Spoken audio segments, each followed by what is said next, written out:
नमस्कार, मैं हूं आपके साथ दर्श शर्मा और आपने देखना शुरू कर दिया है चाय पर चर्चा।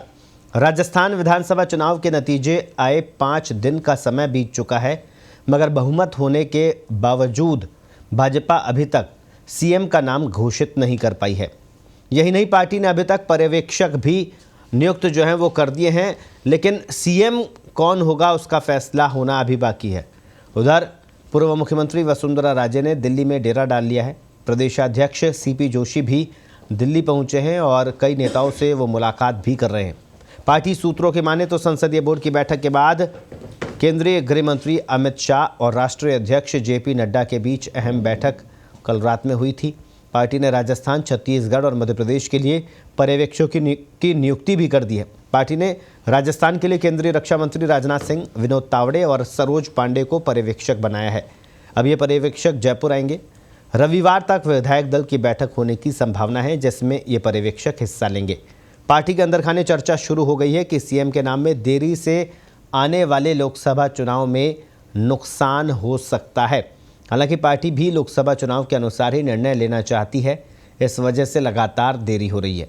सभी नेताओं से लगातार चर्चा और मंथन हो रहा है ताकि विवाद की स्थिति नहीं पनपे, लेकिन जिस तरह से राजस्थान में स्थिति बन रही है उसके बाद राजस्थान पर फैसला लेना केंद्रीय नेतृत्व के लिए एक बड़ी चुनौती बन गया है, क्योंकि पूर्व मुख्यमंत्री वसुंधरा राजे जिस तरह से नतीजों के बाद में सक्रिय हुई है, उनकी सक्रियता और लगातार जिस तरह से 5 विधायकों को होटल में रखने की जो बात सामने आई, उसके बाद जो दिल्ली है वो चिंतित है और वो अब हर एक कदम सोच समझ कर रख रही है और राजनाथ सिंह की पर्यवेक्षक के तौर पर नियुक्ति को भी इससे जोड़कर देखा जा रहा है।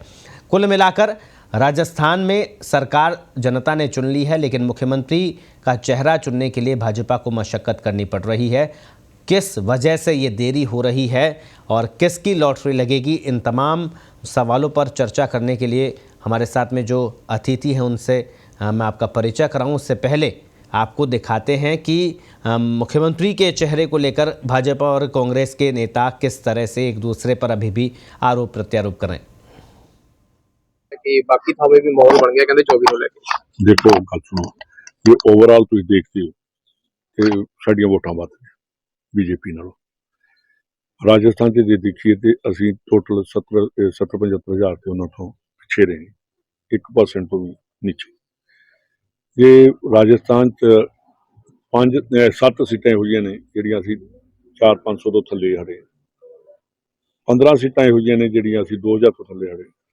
ਇਹਦਾ मतलब कि ये नहीं कोई हैगी कि असी हाँ जित तो जित होंगी है और पार्लीमेंट की असी पंजाब च भी और राजस्थान च भी चर्चा की है कैसे करनी है। ਉਹਦੇ ਚ ਵੱਖ-ਵੱਖ ਜਿਹੜੀਆਂ ਗੱਲਾਂ ਆਈਆਂ ਨੇ, एक जरूर कहा कि पार्टी की डिसिप्लिन चाहिए।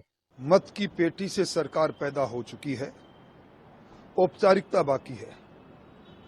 आलाकमान चर्चा कर रहा है, मंथन कर रहा है, चिंतन कर रहा है और वो क्षण ज़्यादा दूर नहीं, जल्दी ही पर्यवेक्षक आएंगे और आलाकमान का निर्णय हमें सुनाएंगे। आलाकमान का निर्णय दुनिया के सबसे लोकप्रिय नेता नरेंद्र मोदी जी का निर्णय सर्वप्रिय होगा, सब लोग मानेंगे और नई सरकार अपने अस्तित्व में आ जाएगी। इसके अलावा बाड़ेबंदी की भी आरोप लग रहे हैं। बाड़ाबंदी भारतीय जनता पार्टी की संस्कृति नहीं है। भारतीय जनता पार्टी का हर कार्यकर्ता जो आज विधायक के रूप में है वो पंचनिष्ठाओं से जुड़ा हुआ है और कतिपय जो बातें आ रही है वो सत्यता से परे हैं। ना बाड़ाबंदी पहले हुई, ना बाड़ाबंदी आगे होगी। भारतीय जनता पार्टी के साथ सारे नेता एकजुट संगठन के साथ खड़े हैं। कांग्रेस का लगातार आरोप है कि तेलंगाना में उन्होंने सरकार बना दी, सीएम का फेस भी। देखिए, कांग्रेस भूल रही है, चुनाव होने के बाद पिछली बार 16वें दिन सरकार अस्तित्व में आई थी। अभी तो जुम्मे 7 दिन भी नहीं हुए, इसलिए उनके आरोप में कोई दम नहीं है। उनकी तरह पिछली बार जब चुनाव में मुख्यमंत्री की घोषणा कांग्रेस की हुई थी, गहलोत साहब की, तब लोग पटरियों तक चले गए थे, फिश प्लेटें खोल दी गई थी। इस प्रकार की संस्कृति भारतीय जनता पार्टी की नहीं है। यहाँ सब कुछ काम सहज हो जाएगा। तो इसी अहम मुद्दे पर चर्चा करने के लिए जो अतिथि हमारे साथ में हैं उनसे मैं आपका परिचय करा दूं। हमारे साथ में भारतीय जनता पार्टी से एकता अग्रवाल जी है। एकता जी, बहुत बहुत स्वागत है आपका। कांग्रेस का पक्ष रखने के लिए हमारे साथ में राजकुमार शर्मा जी हैं। राजकुमार जी, बहुत बहुत स्वागत। स्टूडियो में मेरे साथी वरिष्ठ पत्रकार राजनीतिक विश्लेषक उमेश शर्मा जी हमारे साथ में। उमेश जी, आपका भी बहुत बहुत स्वागत। सबसे पहले एकता जी, आपके पास में सरकार जनता ने चुन ली है, लेकिन मुख्यमंत्री का चेहरा कौन होगा ये भाजपा नहीं चुन पा रही है। क्या कारण है? क्योंकि लगभग प्रदेश का हर एक मतदाता और हर एक इंसान, हर एक नागरिक ये जानना चाहता है कि मुख्यमंत्री कौन और वो कब।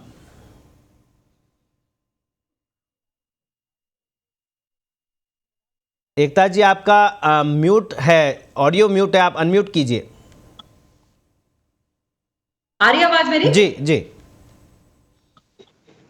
देखिए, भारतीय जनता पार्टी ने आज ही 3 पर्यवेक्षक नियुक्त किए हैं। जैसा कि आपकी स्क्रीन पे दिख रहा है, सरोज पांडे जी, राजनाथ सिंह जी और विनोद तावड़े जी, तीनों ही हमारे पार्टी के बहुत ही वरिष्ठ नेता हैं।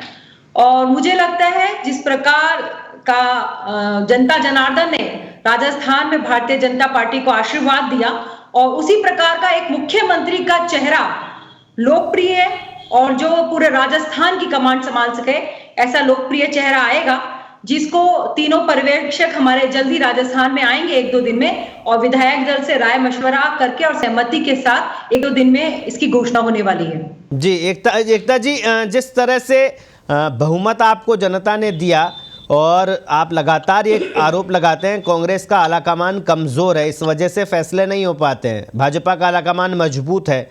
इतना मजबूत आलाकमान होते हुए भी 7 दिन हो गए हैं और उसके बाद में अभी तक इंतजार ही हो रहा है। देखिए, ये तो सिर्फ 7 दिन है और भाजपा और कांग्रेस की, जो कांग्रेस के लोग हैं वो तो ये बात ही नहीं कर सकते हैं, क्योंकि हमने पिछली बार देखा इस प्रकार से कांग्रेस सरकार ने पूरे 16 दिन बाद अशोक गहलोत जी का चयन किया, और हम सब ने देखा कि इनके जो डिप्टी सीएम थे उनके लिए लोग जो है मुख्यमंत्री के लिए पटरियों पर चले गए थे, बहुत सारा हमारे राजस्थान का माहौल खराब कर दिया था। तो ये संस्कृति और ये जो कल्चर है वो भारतीय जनता पार्टी का नहीं, कांग्रेस का है। बहुत एकता जी, भाजपा में तो होटलों में चले गए बिना बोले ही, 5 लोग होटल में चले गए, वहां पटरियों पर गए थे, यहाँ होटलों में चले गए। देखिए, यहां पर भी कोई गलतफहमी हुई है, क्योंकि देखिए पहली बार ऐसा हुआ कि जब जो हमारा राजस्थान का जो चुनाव था वो बहुत बड़ा, हमारा जो राष्ट्रीय पर्व होता है दिवाली, उस बीच में आया था, तो हमारे बहुत सारे विधायक और बहुत सारे कार्यकर्ता आपस में व्यस्त रहे, चुनावी कार्यक्रम में व्यस्त रहे, वो आपस में मेल मिलाप नहीं हो पाया था। तो कहीं ना कहीं इस तरह के मेल मिलाप के लिए वो इकट्ठे हुए थे, और कहीं ना कोई गलतफहमी हुई, जो कि इस तरह की बातें हो रही है, इस बातों में कोई दम नहीं है। भारतीय जनता पार्टी का बहुत ही अच्छा आपने रिसोर्ट का कल्चर जो फॉलो होता है वो तो कांग्रेस में होता है। एकता जी बहुत ही अच्छा आपने एक्सक्यूज दिया जी, बहुत अच्छा एक्सक्यूज दिया आपने। मैं राजकुमार जी के पास आऊंगा, उससे पहले उमेश शर्मा जी के पास में मैं जाना चाहूंगा। उमेश जी, एकता जी का ये कहना है कि दीपावली का त्योहार था, काफ़ी व्यस्तता थी, तो बहुत दिनों से मेल मिलाप नहीं हो पाया था, इस वजह से विधायक जो है वो मिलने के लिए होटल में इकट्ठा हुए थे। क्या कहेंगे आप? देखिए, बिल्कुल एकता जी जो कह रही है उनका तर्क है। बाकी जो ललित मीणा है, जो उन विधायकों के साथ उस रिसोर्ट में ठहरे हुए थे, उनके पिता ने साफ तौर पर यही बात कही है कि वहाँ बाड़ेबंदी जैसी स्थिति थी, और जो पूर्व मुख्यमंत्री वसुंधरा राजे, उनके जो पुत्र हैं सांसद दुष्यंत सिंह, उनके नाम इसमें आ रहा है कि वो वसुंधरा राजे से मिलाने के लिए उन विधायकों को जयपुर लाए थे, और उसके बाद में उनको वहाँ रखा गया और जाने नहीं दिया गया। यहाँ तक कि जब वो खुद हेमराज मीणा वहाँ पहुँचे और कंवरलाल मीणा जो विधायक हैं, उन्होंने साफ तौर पर कहा कि आप उन्हें उसी शर्त पे ले जा सकते हैं जब तक आप दुष्यंत सिंह से बात न करें। तो कहीं ना कहीं ये कि जो स्थिति पनपी, ये कहीं ना कहीं बता रही है कि बीजेपी में भी स्थितियाँ सामान्य नहीं है। देखिए, अगर स्थितियाँ सामान्य होती तो इतने दिन सीएम के चयन में नहीं लग पाते, ये बिल्कुल साफ है। ये पहला मौका है जब बीजेपी में इस तरह की स्थितियाँ पनपी है। नहीं, आप 1993 का चुनाव देख ले, 98 का देख ले, 2003, 2008, 2013 और 2018, ये वो सारे चुनाव हैं जिसमें कहीं ना कहीं सीएम फेस आगे रखकर चुनाव लड़ा गया, और ये पहला मौका था जब सीएम का कोई फेस नहीं था। वजह साफ है, क्योंकि आपस में गुटबाजी थी, अंदर खाने बहुत ज़्यादा खींचतान थी। यही वजह रही कि पीएम मोदी ने खुद का चेहरा सामने रखा, और तीनों राज्यों में, जयपुर राजस्थान की स्थिति नहीं है, ये मध्य प्रदेश की भी यही स्थिति है और छत्तीसगढ़ की भी यही स्थिति है। तीनों जगह पीएम का फेस रखा गया, केंद्र सरकार की योजनाओं को आगे रखा गया, और पार्टी ने जीत दर्ज की है। तो कहीं ना कहीं आलाकमान की बात बिल्कुल साफ हो चुकी है कि यहाँ किसी चेहरे के दम पर चुनाव लड़ा गया, पीएम के दम पर चुनाव लड़ा गया। तो कुल मिला के चुनाव केंद्र की जो बीजेपी का केंद्रीय संगठन है उसने चुनाव लड़ा है, इसलिए उनकी मर्जी होगी जिस व्यक्ति को सीट पर बैठाया जाएगा। ये जरूर है कि उसमें जातिगत समीकरण भी देखे जाएंगे, उसमें लोकसभा चुनाव की जो गणित है उसको भी देखा जाएगा और ऐसा निर्विवाद चेहरा लाया जाएगा जिसको लेकर कोई अन्य विरोध की स्थिति में ना आ सके। और अभी जिस तरह से फहरिस्त एक नामों की चल रही है, हो सकता है इन्हीं में से किसी एक को बनाया जाए और हो सकता है ऐसा नाम भी आ जाए जिसके बारे में कोई कयास भी नहीं लगा पाया हो। जी, राजकुमार शर्मा जी हमारे साथ कांग्रेस से। राजकुमार जी, जनादेश आपके पक्ष में नहीं आया, जनता ने आपको सत्ता की चाबी आपसे छीन ली, लेकिन रिजल्ट आने के बाद से लेके अब तक कांग्रेस इतनी कमजोर स्थिति में कि कोई भी नेता बोलने से ही बोल ही नहीं रहा है, कुछ बातचीत ही नहीं कर रहा है। आप अभी से ही कमजोर विपक्ष की स्थिति राजस्थान की जनता को दे रहे हैं। नहीं दक्षी, ऐसा कुछ भी नहीं है। बोलने का वक्त आएगा जब विधानसभा चालू होगी। तो क्या कांग्रेस विधानसभा में ही बोलेगी? सड़कों पर जनता के मुद्दों को लेके कांग्रेस नहीं जाएगी? सड़कों का वक्त भी आएगा, सड़कों में भी जाएंगे। पहले हम भारतीय जनता पार्टी को मौका देंगे, पहले वो मुख्यमंत्री बनाए, अपना मंत्रिमंडल बनाए, विधानसभा में सारे विधायक शपथ लें। उसके बाद हमारा प्रतिपक्ष का नेता तय होगा, उपनेता तय होगा, सदन का हमारा जो नेता है वो तय होगा। और उसके बाद हम भारतीय जनता पार्टी को मौका देंगे कि भारतीय जनता पार्टी राजस्थान में सभी जातियों को, सभी धर्मों को, सभी भाषाओं को लेकर साथ चलेगी, सभी पॉलिटिकल पार्टियों को साथ लेकर चलेगी। राजस्थान सरकार की जो पुरानी हमारी शानदार योजनाएं हैं, जन कल्याणकारी योजनाएं हैं, उनको राजस्थान की जनता के हित में आगे बढ़ाएगी। और भारतीय जनता पार्टी उसमें कहीं भी कोई कोताही बरतेगी तो भारतीय जनता पार्टी को हम सड़कों पे, विधानसभा में, सब जगह घेरेंगे और राजस्थान के हित के लिए हमेशा हम लड़ते रहेंगे। पहले भी हमने 5 साल तक राजस्थान की बेहतर सेवा की है। राजस्थान की जनता ने इस बार हमको विपक्ष में बैठने का मैंडेट दिया है, तो हम विपक्ष में बैठ के राजस्थान की जनता की बेहतर सेवा करेंगे जैसे हमने 5 साल पहले की थी। लेकिन भारतीय जनता पार्टी को 115 का बहुमत मिलने के बाद भी, भारतीय जनता पार्टी आज 5 दिन बीत जाने के बाद भी मुख्यमंत्री का चेहरा घोषित नहीं कर पा रही है। भारतीय जनता पार्टी निश्चित तौर पर अपने अंदर खाने में हो रहे झगड़े से निपटना चाहती है। आपने देखा 3 तारीख को परिणाम आए थे, दोपहर बाद परिणाम आ गए थे और दोपहर से लेके कल रात तक राजस्थान की लोकप्रिय उप मुख्यमंत्री, जो पहले की मुख्यमंत्री है, 2 बार की और राष्ट्रीय इनकी उपाध्यक्ष है, वो जयपुर में डेरा डाल के अपने निवास पर 40 से ऊपर विधायकों को बुला करके उनके कान में न जाने क्या दवाई दे रही थी। और 5 विधायकों को तो रिसोर्ट में भी लेकर जाया गया। वहां प्रदेश कांग्रेस, इनके भारतीय जनता पार्टी के अध्यक्ष सीपी जोशी स्वयं जाकर उनको वहां से बाड़ा मुक्त करा के दिल्ली लेकर गए हैं। तो भारतीय जनता पार्टी के अंदर खाने में जो लड़ाई चल रही है पूरा प्रदेश देख रहा है, प्रदेश देख रहा है, प्रदेश कांग्रेस को भी देख रहा है। क्यों कांग्रेस नेता ये बात नहीं बोल रहे हैं? भारतीय जनता पार्टी अतिशीघ्र मुख्यमंत्री का चेहरा घोषित करे। जी राजकुमार जी, सवाल यही है, कांग्रेस को क्या हो गया, क्यों नहीं बोल रहे हैं? जब अभी बोलने का वक्त आएगा, मैंने आपको निवेदन किया ना, मुख्यमंत्री बनने दीजिए, विधानसभा चालू होने दीजिए, सारे 200 के 200 विधायकों को शपथ लेने दीजिए। भारतीय जनता पार्टी को मौका तो दें। हम भारतीय जनता पार्टी अपना घर तो सेट करे, अलमारी सेट करे, टेबल कुर्सी सेट करे, सेट करेगी। उसके बाद कोई कमी बेसी नजर आएगी तो निश्चित तौर पे राजकुमार जी 2018 में कुछ ऐसी स्थिति आपकी पार्टी के साथ में हुई थी। पार्टी की तरह नहीं है राजकुमार जी, 5 साल गायब हो जाए, राजकुमार जी चुनाव वाले 3-4 महीनों में टूरिज्म स्थल मांग के प्रधानमंत्री जी को लेकर आ जाए। भारतीय जनता पार्टी को पूरे 5 साल तक तो यहाँ कोई छोड़ नजर आई नहीं। आखिरी के दिनों में बिना दूल्हे की बारात भारतीय जनता पार्टी राजस्थान में आई थी, वैसा कांग्रेस पार्टी नहीं करेगी। राजकुमार जी, पिछली बार कुछ ऐसी स्थिति 2018 में आपकी पार्टी के साथ में भी हुई थी। 16 दिन तक मुख्यमंत्री का चयन नहीं हो पाया था, लेकिन भाजपा नेताओं को इस वक्त के जो हम देखें तो भाजपा ने एक तरह से इतना ज्यादा इस बात को जनता तक मैसेज दे दिया था कि आप अभी तक मुख्यमंत्री का चयन नहीं कर पा रहे हैं, आप सरकार क्या चलाएंगे? जी, हमको राजस्थान के जनता ने स्पष्ट मैंडेट नहीं दिया था। हमारे पास कुछ साथियों की कमी थी, तो हमको वो सारा मैनेजमेंट देखना था। यहाँ पर परिस्थिति दूसरी है।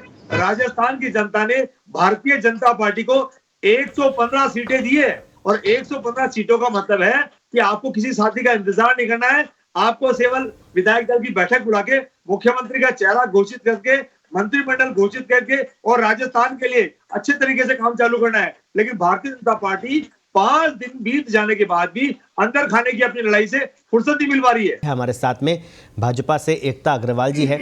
एकता जी, आप अभी उससे पहले जब मैंने आपसे सवाल किया था, आप तर्क दे रही थी कि दीपावली की में व्यस्तता थी और इस वजह से मुलाकात नहीं हो पा रही थी, तो कुछ विधायक मुलाकात करने के लिए होटल में रुके थे। मेरा सवाल ये है, विधायक होटल में मुलाकात करने रुक गए लेकिन उनको आने नहीं दिया जा रहा, और उनको एक विधायक को उनके पिताजी जब लेने जाते हैं तो उनके साथ हाथापाई की नौबत आती है। ऐसी दिवाली मिलन भारतीय जनता पार्टी का, इतना अच्छा दीपावली मिलन तो प्रदेश की जनता को पच नहीं रहा है।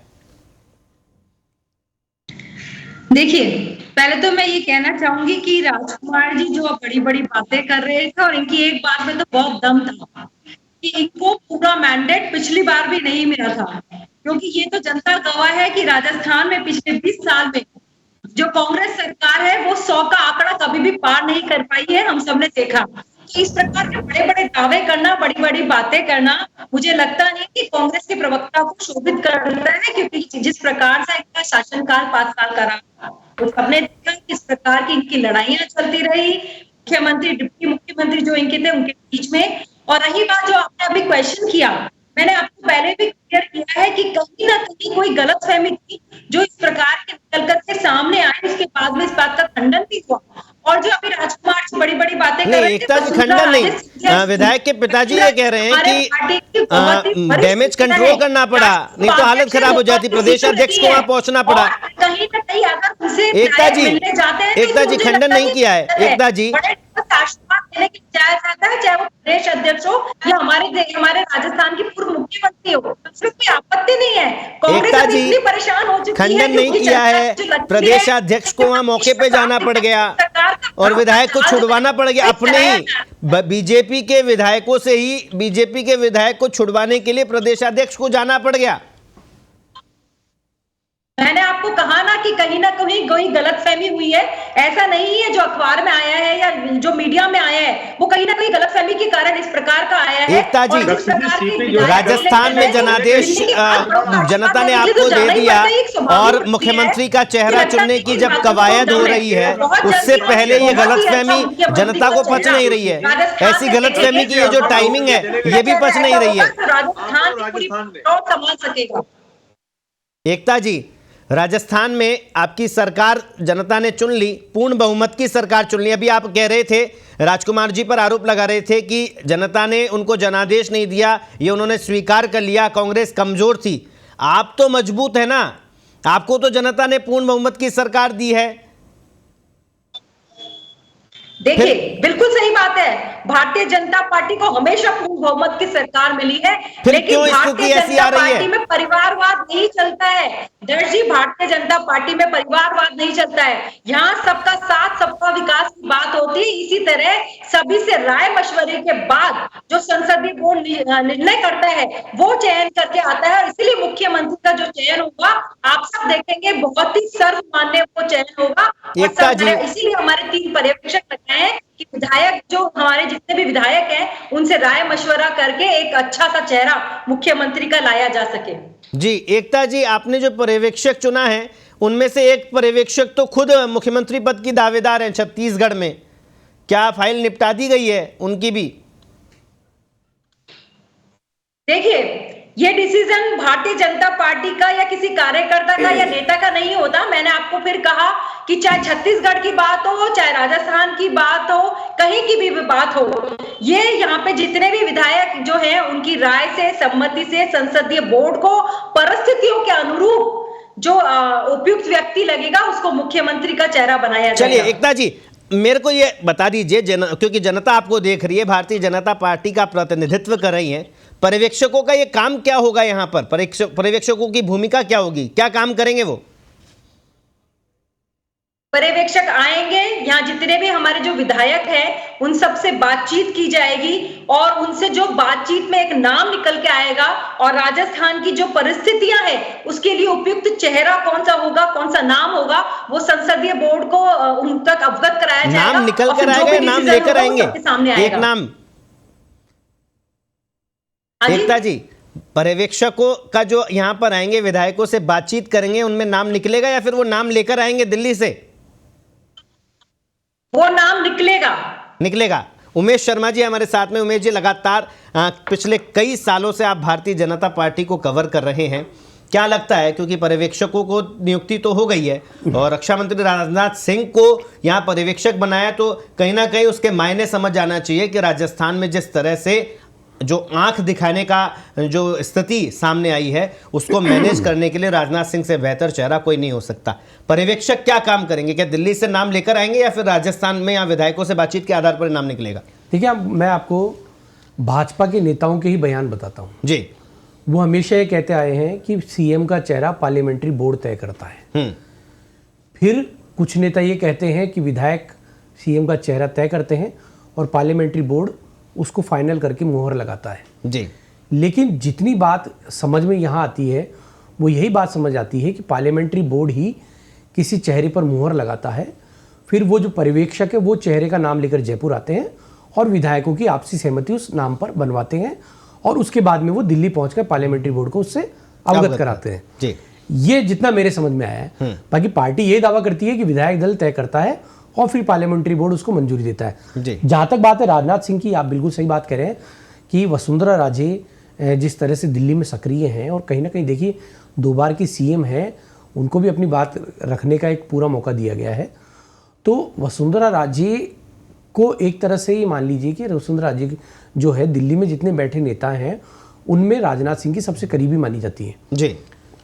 ये गाय बगाई ये बात कई बार सामने भी आ चुकी है और कहीं ना कहीं अगर वसुंधरा राजे अगर पार्टी के निर्णय को लेकर अगर उनमें कोई रोष है या किसी तरह की कोई वो राजी नहीं है तो कहीं ना कहीं राजनाथ सिंह इस जिम्मेदारी के लिए ही राजस्थान आ रहे हैं कि वो वसुंधरा राजे को मनाएंगे।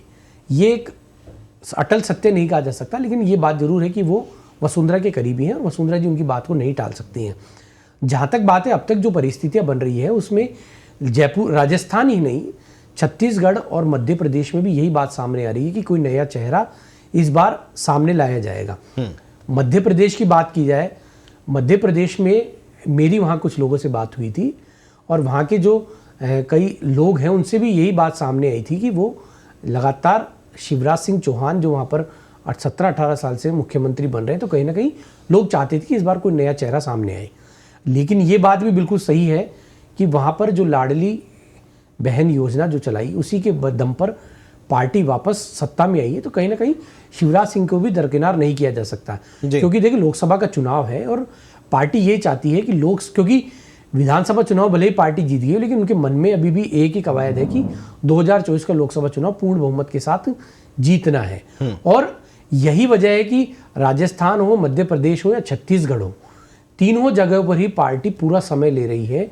जितने भी नेता हैं जिनसे विरोधाभासी स्थिति पैदा हो सकती है उनसे बातचीत की जा रही है, नाम रखे जा रहे हैं, उनसे उनकी चॉइस भी पूछी जा रही है और उस चॉइस के आधार पर ही पार्लियामेंट्री बोर्ड 3-4 नामों को लेकर बैठेगा और वही तय करेगा कि किसको मुख्यमंत्री बनाना है। जी। हमारे साथ में राजकुमार शर्मा जी है। राजकुमार जी, कांग्रेस हार गई है और हार के कारणों की समीक्षा का पार्टी पता नहीं कब करेगी, लेकिन हार की वजह जो है आप ही की पार्टी के नेता सार्वजनिक तौर पर मुख्यमंत्री अशोक गहलोत को बता रहे हैं। क्या कहेंगे? बैठक का भी इंतजार नहीं किया जा रहा, पार्टी प्लेटफॉर्म का भी इंतजार नहीं किया जा रहा, सार्वजनिक रूप से आपके नेता को जिम्मेदार ठहरा रहे हैं। देखिए, गहलोत साहब राजस्थान के मुख्यमंत्री रहे हुए हैं और राजस्थान के मुख्यमंत्री के साथ साथ गोविंद सिंह डोटासरा जी प्रदेश कांग्रेस कमेटी के अध्यक्ष थे। तो राजस्थान में कांग्रेस पार्टी हारी है तो हम सब कांग्रेस कार्यकर्ताओं की हार हुई है और हमारी कांग्रेस पार्टी की हार के बाद जब हमारी को 69 का राजस्थान की जनता ने मैंडेट दिया है, संभवतः कल हमारी दिल्ली में एक मीटिंग है। प्रदेश कांग्रेस कमेटी के अध्यक्ष गोविंद सिंह डोटासरा जी, राजस्थान के पूर्व मुख्यमंत्री आदरणीय अशोक गहलोत जी आज शाम देर रात तक दिल्ली पहुंचेंगे। कल हमारी मीटिंग होगी, उसमें हार की समीक्षा होगी। और राजकुमार जी, एक सवाल मेरे मन में बहुत आ रहा है। कल मैं देख रहा था पार्टी के कोषाध्यक्ष जो है वो राजकुमार जी, पार्टी के कोषाध्यक्ष हार की जिम्मेदारी लेकर वो इस्तीफा दे रहे हैं और प्रदेशाध्यक्ष चुपचाप बैठे हुए हैं। क्या हार के लिए कोषाध्यक्ष जिम्मेदार है? कोषाध्यक्ष अपनी जिम्मेदारी समझ गए, प्रदेशाध्यक्ष मोहन ईटानगर से चुनाव लड़े हैं, वो लगभग 72,000 वोटों से हारे हैं। राजस्थान से संभवतः सबसे बड़ी हार है, तो उन्होंने बड़ी हार का कारण देते हुए अपने आप को पदमुक्त करने की बात अध्यक्ष जी को कही है। और ऐसा नहीं है कि अगर कोषाध्यक्ष जी ने इस्तीफा दिया है तो अध्यक्ष जी भी इस्तीफा दे। उन्होंने नहीं, मेरा सवाल ये नहीं है कि वो इस्तीफा कब देंगे। मेरा सवाल ये था कि कोषाध्यक्ष को अपनी जिम्मेदारी का एहसास हो गया, प्रदेशाध्यक्ष को क्यों नहीं? इसलिए उन्होंने हार की जिम्मेदारी अपने कंधे पर विधाननगर विधानसभा सीट की ली है। चलिए, एकता अग्रवाल जी हमारे साथ में, अब वक्त की कमी है। एकता जी, जिस तरह की स्थिति बन रही है, क्या आप ये प्रदेशवासियों को इस बात के लिए आश्वस्त कर सकते हैं कि राजस्थान में जो भी मुख्यमंत्री का चेहरा भाजपा चुनेगी उसको पार्टी के तमाम नेता सहर्ष स्वीकार करेंगे, कोई आंख दिखाई नहीं होगी, किसी तरह का विरोध नहीं होगा? देखिए, इस बात में तो कोई संशय ही नहीं है, क्योंकि भारतीय जनता पार्टी एक बहुत ही अनुशासित संगठन है और सबके राय और मशवरे के साथ चलता है। अनुशासन कितना है वो देख लिया है एकता जी। एकता जी, अनुशासन कितना है वो तो देख लिया है। एक कार्यकर्ता के रूप में पूरी तरह आश्वस्त करना चाहती हूँ कि जो भी मुख्यमंत्री का चेहरा होगा उसके साथ हमारा तमाम विधायक जो दल है वो, और भारतीय जनता पार्टी का प्रत्येक कार्यकर्ता ही नहीं, राजस्थान की तमाम जनता भी खड़ी दिखेगी। चलिए, बहुत बहुत शुक्रिया इस चर्चा में शामिल होने के लिए, क्योंकि जिस तरह से जनादेश भारतीय जनता पार्टी के पक्ष में जब 3 दिसंबर को आया था और उसके बाद तकरीबन 5 दिन हो गए हैं, मुख्यमंत्री का चेहरा भाजपा चुनने में देरी कर रही है। ऐसा नहीं हो कि ऐसे ही ये घटनाक्रम चले तो प्रदेश की जनता को नुकसान उठाना पड़े। हम उम्मीद करते हैं कि जल्द से जल्द राजस्थान को एक मुख्यमंत्री मिलेगा। जिस तरह से मजबूत जनादेश भाजपा के पक्ष में जनता ने दिया है, तो वैसा ही एक मजबूत मुख्यमंत्री भी मिलेगा ताकि राजस्थान का विकास हो सके। फिलहाल के लिए चाय पर चर्चा कार्यक्रम में इतना ही। मुझे दीजिए अनुमति। नमस्कार।